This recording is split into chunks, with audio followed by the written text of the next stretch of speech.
مصر کی ایک معلمہ کا ایک واقعہ میں نے پڑھا، وہ آپ کی گوشِ گزار کر دوں۔ وہ اپنے شاگردوں کو نصیحت کیا کرتی تھی اور قرآن پاک کی ایک آیت کے مطابق زندگی گزارنے کے لیے بچوں کو تلقین کرتی تھی۔ وَعَجِلْتُ إِلَيْكَ رَبِّ لِتَرْضَىٰ، اے پروردگار میں نے تیری طرف آنے میں جلدی اس لیے کی ہے کہ تو خوش ہو جا مجھ سے، تو مجھ سے راضی ہو جا۔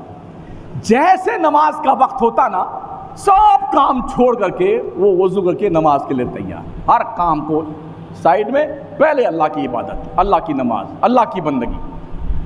وہ یہ کہا کرتی تھی کہ میں اس آیت سے بہت متاثر ہوں، جب بھی میں اذان کی آواز سنتی ہوں تو اگر میں کسی بھی کام میں مصروف ہوتی ہوں تو میں اپنے آپ کو یہ آیت یاد دلاتی ہوں اور سب کام چھوڑ کر کے نماز کے لیے کھڑی ہو جاتی ہوں۔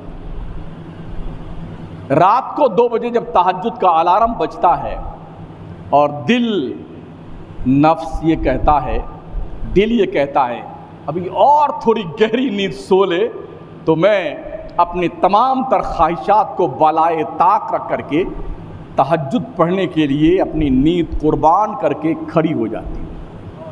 یہ آیت مجھے یاد آتی ہے، مجھے جگاتی ہے۔ اس خاتون کے شوہر کی ایک عادت تھی، کام پر جاتا تھا اور گھر آنے سے پہلے فون پر بتاتا میں گھر پہنچنے والا ہوں، گرما گرم روٹی، شوربا، قورمہ، بریانی سب بنا کے رکھنا تاکہ میں گھر پہنچوں اور گرما گرم کھانا ملے، کھا پی کے ٹھنڈا ہو کے سو جاؤں آرام سے۔ یہ روز کا اس کا معمول تھا۔ ایک دن حسن اتفاق اس نے اپنی بیوی کو فون کیا اور یہ کہا کہ دیکھو محشی ایک ڈش ہے وہ بنانا۔ یہ محشی جو ڈش ہوتی ہے یہ انگور کے پتے پر چاول رکھ کر کے اس کو بنایا جاتا ہے اور بہت دیر میں یہ تیار ہوتی ہے۔ کئی رولز اس کے بنتے ہیں، تو کچھ ہی رولز بنائے تھے، 3-4 رولز باقی تھے۔ اتنے میں اذان آئی، آواز آئی اذان کی۔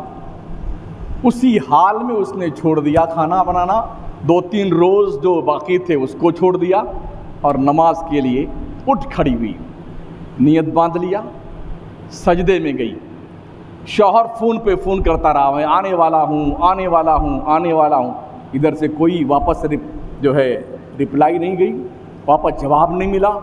تو بڑے غصے میں شوہر گھر پہ آیا اور آنے کے بعد دروازہ زور سے کھولا، بڑبڑاتا ہوا اندر گیا، چیختا چلاتا رہا۔ دیکھا جب کچن میں جا کر کے کہ آدھا تو اس سے زیادہ بن گیا ہے، 2-3 رولز رہ گئے ہیں، یہ گئی کدھر؟ نہ فون اٹھاتی ہے اور نہ کچن میں ہے، تو کہاں گئی یہ بیوی میری؟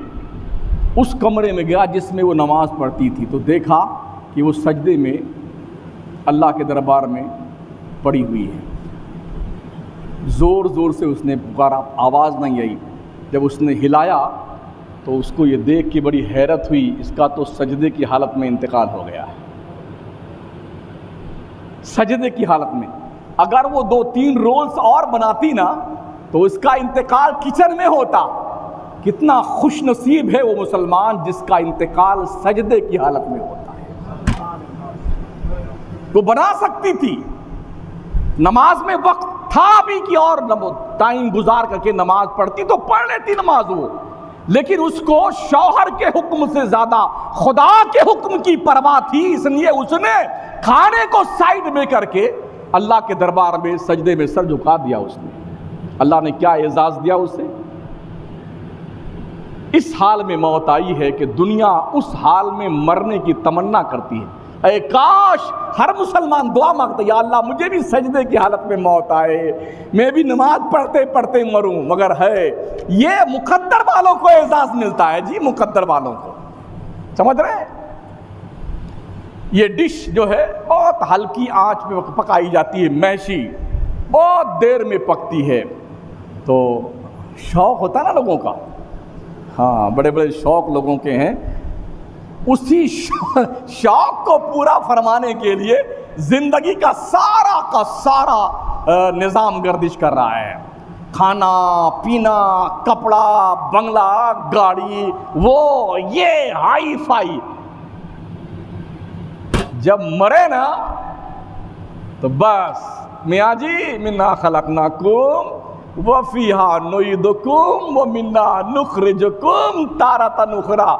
آپ جانو، آپ کا کریا کرم جانے، ہمارا ساتھ تو یہیں تک تھا، اب حساب تم نے اکیلے دینا اللہ کی بارگاہ میں۔